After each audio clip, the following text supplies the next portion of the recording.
உங்களை தேடி வரும் ஞாயிறு சிந்தனை.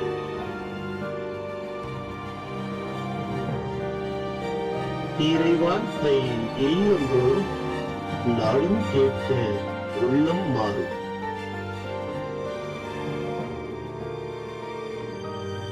Mercy of God Tamil. இயேசுவில் எனக்கு மிகவும் பிரியமுள்ள சகோதர சகோதரிகளே, இன்று நமது தாய் திருச்சபையானது 2 மிகப்பெரிய புனிதர்களை விழாவை கொண்டாடுகிறது. ஆம், இயேசு வாழ்ந்த காலத்திலே இருந்த 2 மிகப்பெரிய புனிதர்கள், அதாவது புனித பேதுரு மற்றும் புனித பவுல் அடிகளார். இந்த 2 மாபெரும் புனிதர்களை நமது தாய் திருச்சபையானது நமது திருச்சபையின் 2 தூண்கள் என்று அழைக்கப்படுகிறார்கள்.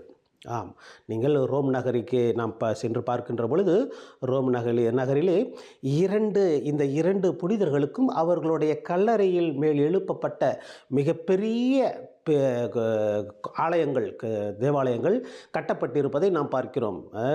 புனித பேதுருவின் பசிலிக்கா, புனித பவுல் அடிகளாரின் பசிலிக்கா என்று 2 பேருடைய கல்லறையிலும் கட்டப்பட்ட மிகப்பெரிய பேராலயங்களை நாம் பார்க்கிறோம். அன்புக்குரியவர்களை, எதற்காக இந்த 2 புனிதர்களும் திருச்சபையில் 2 மிக முக்கியமான இடங்களை வகிக்கிறார்கள்? எதற்காக இவர்கள் திருச்சபையின் 2 தூண்கள் என்று அழைக்கப்படுகிறார்கள் என்று நாம் பார்க்க வேண்டும். நமக்கு இந்த 2 பேரை பற்றியும் தெரியும். முதலாவது புனித பேதுரு. பேதுரு எப்படிப்பட்டவர்? அவர் சாதாரண படிப்பறிவில்லாத மீன்பிடி தொழில் செய்து கொண்டிருந்த ஒரு சாதாரண மனிதர். அவர் அந்த கலிலேய கடற்கரையில் தமது சகோதரர்களோடு மீன் பிடிச்சிக்கிட்டு இருக்கிற பொழுது இயேசு வழியே போகும்பொழுது அவர்களை, என் பின்னே வாருங்கள், நான் உங்களை மனிதர்கள் பிடிப்பவர்களாக்குவேன் என்று சொன்னதுனால அவங்க வேலையெல்லாம் விட்டுட்டு இயேசு பின்தொடர்ந்து போனாங்க. அப்புறம் பேதுரு எப்படிப்பட்டவராக இருந்தார்? அவர் மற்ற சீடர்களை விட இவர் கொஞ்சம் வயதில் முதியவராக இருந்தார். அப்புறம் எல்லா விஷயத்திலையும் முன்னாடி நின்று எல்லாத்தையும் டக்குன்னு பேசுகிறவராக இருந்தார். ஏசு ஆண்டவர் எது கேள்வி கேட்டாலும் அதற்கு உடனே பதில் சொல்லக்கூடியவராக இருந்தார். எதாக இருந்தாலும் அதை செய்யக்கூடிய இதாக இருந்தார். அப்புறம் திருப்பி ஒரு சில நேரங்களில் அவர் நல்ல ஒரு ஸ்ட்ராங்காக ஒரு தைரியமான மனிதராகவும் பார்த்தோம். ஒரு சில நேரத்தில் அவர் ரொம்ப பலவீனமான அப்பப்போ விழுந்து போகிற மனிதராகவும் பார்க்குறோம். இதுதான் பேதுருனுடைய பகுதி. 2வது பகுதியில் நம்ம பவுல் அடிகளார், அவர் எப்படிப்பட்டவர் என்று நாம் பார்க்கின்ற பொழுது, அவர் அதே யூத மதத்தை சார்ந்த ஒரு இளைஞர், நல்ல படித்த இளைஞர், பட்டம் பெற்ற சட்டங்களையெல்லாம் படித்து ஆராய்ந்து தேர்ந்தெடுத்த கமாலியேல் என்ற ஒரு குருவிடம் பயின்ற ஒரு மிகப்பெரிய படிப்பாளி, நல்ல அறிவாளி இளைஞர் இவர். ஆனால் இவர் இயேசுவால் தேர்ந்தெடுக்கப்பட்ட அழைக்கப்பட்ட அப்போஸ்தலர் அல்ல, மாறாக அதன் பிறகாக உயிர்த்த ஆண்டவர் இயேசுவால் அழைக்கப்பட்ட ஒரு மனிதர். அவர் அந்த தமஸ்கு நகருக்கு பயணம் செய்து கொண்டு இருக்கின்ற பொழுது உயிர் தாண்டவர் அவருக்கு காட்சியளித்து அந்த ஒளியின் வழியாக, அவர் குரல் ஒளி வழியாக அவரை தன்னுடைய பணிக்காக மனம் மாறுதல் செய்கின்ற ஒரு நிகழ்வை நாம் பார்க்கின்றோம். இப்போ இவர் இந்த திருச்சபை தொடக்க காலத்திலே கிறிஸ்துவை நம்புகிறவர்களை கொன்று குவிக்கின்ற ஒரு மனிதனாக இருந்த மனிதர், அதன் பிறகு அதே கிறிஸ்துவுக்காக சான்று பகர்கின்ற, நற்செய்தியை பரப்புகின்ற ஒரு மனிதராக மாறுவதை நாம் பார்க்கிறோம். அப்போ இந்த 2 பேரும் இப்போ இன்றைய நற்செய்தியில் பார்த்தோம்னா, இன்றைய நற்செய்தியில் ஆண்டவர் இயேசு கிறிஸ்து தம் சீடர்களை பார்த்து ஒரு கேள்வி கேட்குறார். என்னன்னா, நான் யார் என்று மக்கள் கருதுகிறார்கள்? அவர்களுடைய எண்ணம் என்னமாக இருக்குது? என்னை பற்றி என்ன நினைக்கிறாங்க அப்படின்ட்டு மக்களுடைய எண்ண ஓட்டங்களை தெரிந்து கொள்வதற்காக ஆசைப்படுகிறார் இயேசு.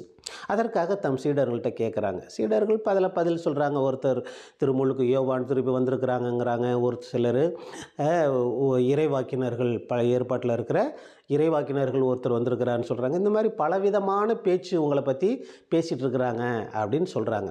ஆனால் பாருங்கள் பிரியமானவர்களே, ஓகே, அவங்களாம் புரிஞ்சுக்கிறாங்க. ஏன்னா அவங்களாம் என் கூட எப்பயுமே இருக்கிறதில்ல. எப்பயாவது போகும்போது பார்க்குறோம், பேசுகிறோம், நம்ம போதைக்கும் போது அவங்க கேட்குறோம். ஆனால் நீங்கள் 12 பேரும் எப்பயுமே என் கூட இருக்கிறீங்க. எங்கே போனாலும் நம்ம ஒன்றா போகிறோம், ஒன்றா சாப்பிட்றோம், ஒன்றா ஜெபிக்கிறோம், ஒன்றா நடக்கிறோம், ஒன்றா படுறோம், எல்லாமே நம்ம ஒன்றா இருக்கிறோம் இல்லையா?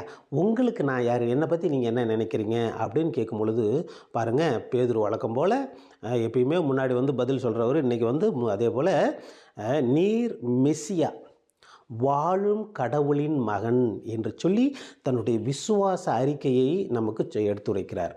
பாருங்க, அப்போ அவருடைய விசுவாச அந்த நம்பிக்கையினுடைய அறிக்கை அங்கே கூடியிருக்கிற மற்ற புனிதர்களுடைய மற்ற சீடர்களுடைய விசுவாச அறிக்கையாகவும் இருக்குது இல்லையாங்க? அப்போ எல்லாரும் நிற்கிறாங்க. அவர்களுடைய சார்பாக பேதுரு முன் நின்று என்ன சொல்கிறாருன்னா, நீர் மெசியா, நீர் மெசியா, எங்களை மீட்க வந்த மெசியா, வாழுகின்ற கடவுளின் மகன் அப்படின்னு யோசிக்கிறேன். உடனே பாருங்கள் பிரியமானவர்களே, இந்த ஒரு விசுவாச அறிக்கை, இந்த நம்பிக்கை அறிக்கையை பார்த்த உடனே ஆண்டவர் இயேசு கிறிஸ்து அவரை பாராட்டுறார்.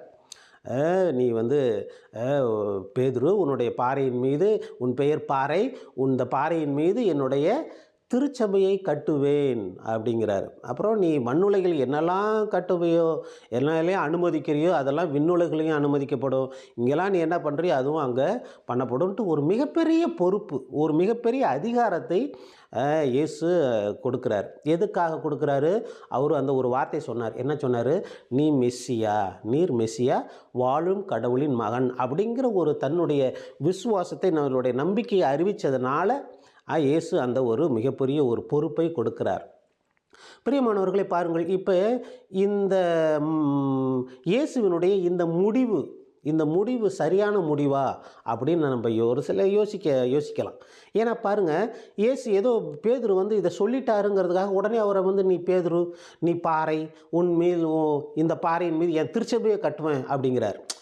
எவ்வளோ பெரிய மிகப்பெரிய பொறுப்பு! இத்தனைக்கும் பேதுரு எப்படிப்பட்ட ஒரு மனிதர்?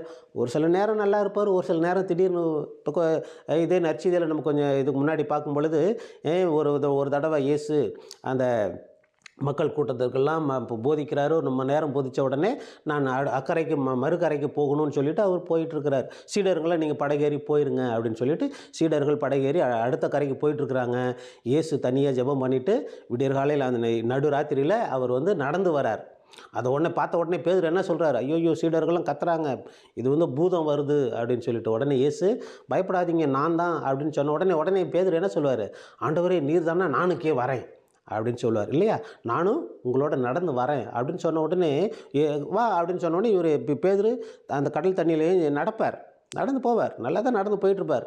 ஆனால் திடீர்னு உடனே ஒரு பயம், அந்த அலைகள் பார்த்த உடனே, அந்த வேகத்தெல்லாம் பார்த்த உடனே ஒரு பயம், உடனே தண்ணிக்குள்ளே மூழ்குவார். உடனே இயேசு அவரை கையை பிடிச்சி சொல்லுவார். என்ன சொல்லுவார்? குறைவான விசுவாசம் கொண்டவனே, ஏன் பயப்படுற அப்படின்னு சொல்லுவார். இப்போ இப்படி திட்டு வாங்கின இயேசு, குறைவான விசுவாசம் கொண்டவனே அப்படின்னு சொன்ன இயேசு இன்னைக்கு நீர் மெஸ்ஸியா, நீர் வாழும் கடவுளின் மகன் சொன்ன உடனே இவ்வளோ பெரிய பொறுப்பை கொடுக்குறார்.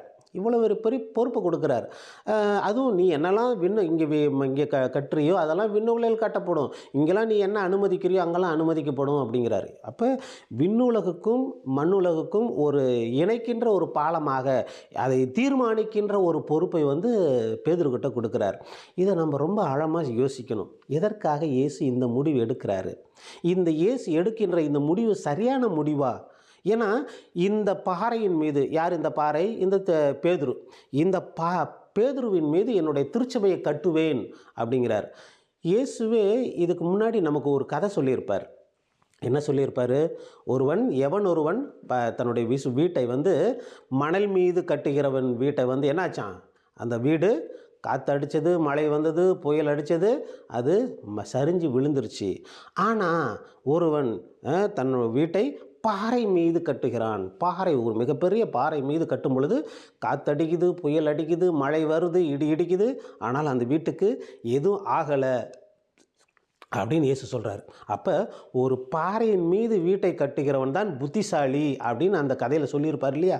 அப்போ உண்மையாலுமே இயேசு இந்த இடத்துல புத்திசாலிதானமாக தன்னுடைய வீட்டை தான், தன்னுடைய திருச்சபைன்னு சொல்கிறார் இல்லையா? தன்னுடைய திருச்சபை உண்மையான ஒரு ஸ்ட்ராங்கான பாறையின் மீது தான் கட்டுறாரா அப்படிங்கிற யோசிக்க வேண்டியதாக இருக்குது இல்லையா? அப்போ ஏற்கனவே கடவுள் இயேசுவே சொல்லியிருக்கிறாரு, மணல் மீது கட்டுகிறவன் புத்தியற்றவன், பாறையின் மீது கட்டுகிறவன் புத்திசாலி அப்படின்னு சொன்னார். அப்போ இயேசு தன்னுடைய வீட்டை ஒரு பேதுரு மேலே இவ்வளவு விசுவாசம், ஒரு நாள் இப்படி இருப்பார், ஒரு நாள் அப்படி இருப்பார், ஒரு நாள் ஆகாம்பார், ஒரு நாள் ஓகம்பார், ஒரு நாள் சோர்ந்திருப்பார் இல்லையா?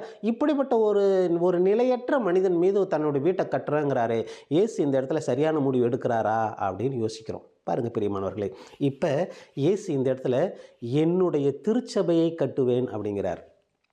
அவருடைய திருச்சபை இது, அவருடைய உடல். இப்போ நம்மளாம் அந்த திருச்சபை, நம்மளாம் திருச்சபைன்னு சொல்கிறோம் இல்லையா? இந்த திருச்சபை என்பது என்ன?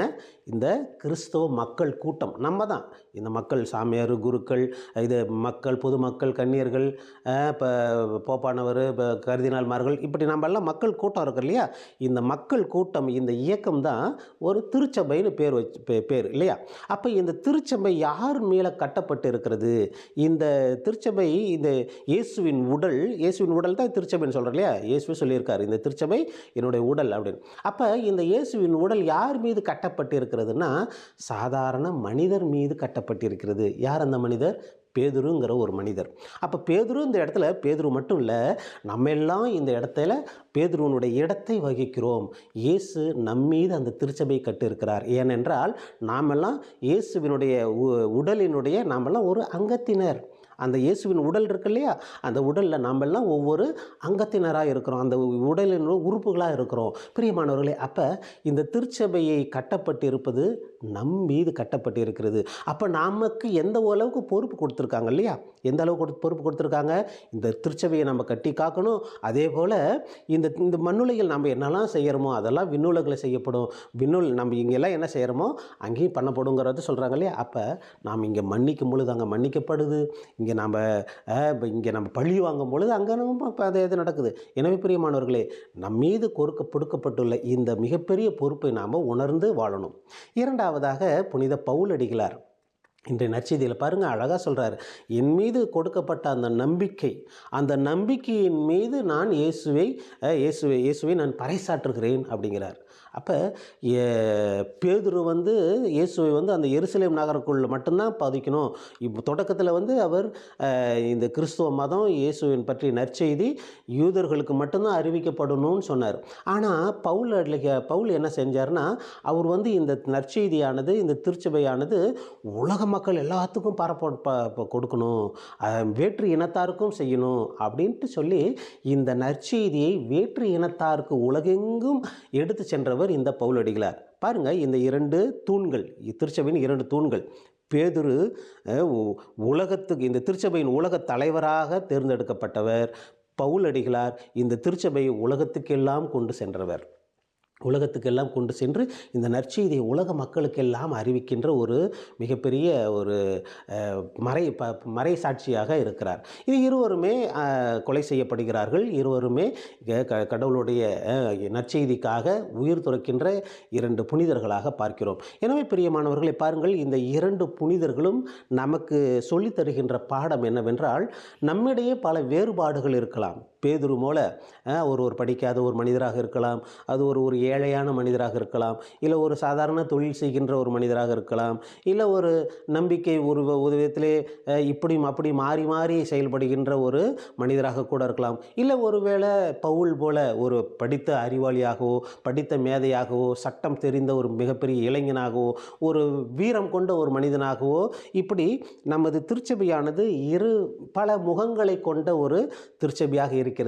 நாம் பேதுரு போல இருந்தாலும் சரி, நாம் பவுல் போல இருந்தாலும் சரி, இல்லை நம்ம மற்ற யார் போல இருந்தாலும் சரி, பிரியமானவர்களே, நமக்கெல்லாம் ஒரே ஒரு கடமை, நம்ம எல்லாம் ஒன்றிணைக்கின்ற ஒரே ஒரு விஷயம் என்னன்னா, அது நமது நம்பிக்கை. இயேசு நமது கடவுள், இயேசு நமது மெசியா, அவர் வாழுகின்ற கடவுளின் மகன் என்ற இந்த நம்பிக்கை தான் நம்மளை எல்லாம் ஒன்றிணைக்குது. அப்போ இந்த நம்பிக்கையில் நமது வேறுபாடுகள் எல்லாம் கலைஞ்சிருது. நம்ம எப்படிலாம் வேறுபாடுகள் இருந்தாலும், வேறு மாதிரி இருந்தாலும், படித்தவங்களாம் படிக்காதவங்களாம், ஏழைகள் பணக்காரர்கள், அந்த நாட்டுக்காரன் இந்த நாட்டுக்காரன், அந்த கலர் இந்த கலர், இப்படிலாம் நம்ம வேறுபாட்டு இருந்தாலும் நம்ம எல்லாம் ஒன்றிணைப்பது இந்த இயேசுவின் மீது நாம் கொண்டிருக்கிற நம்பிக்கை.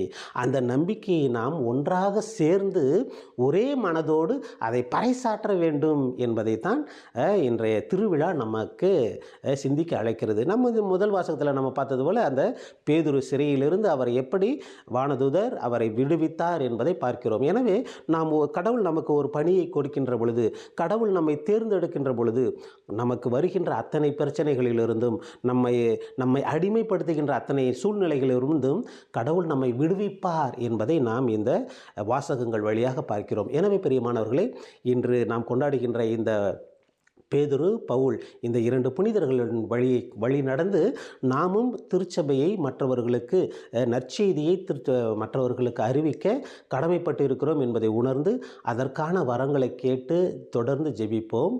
ஆமென்.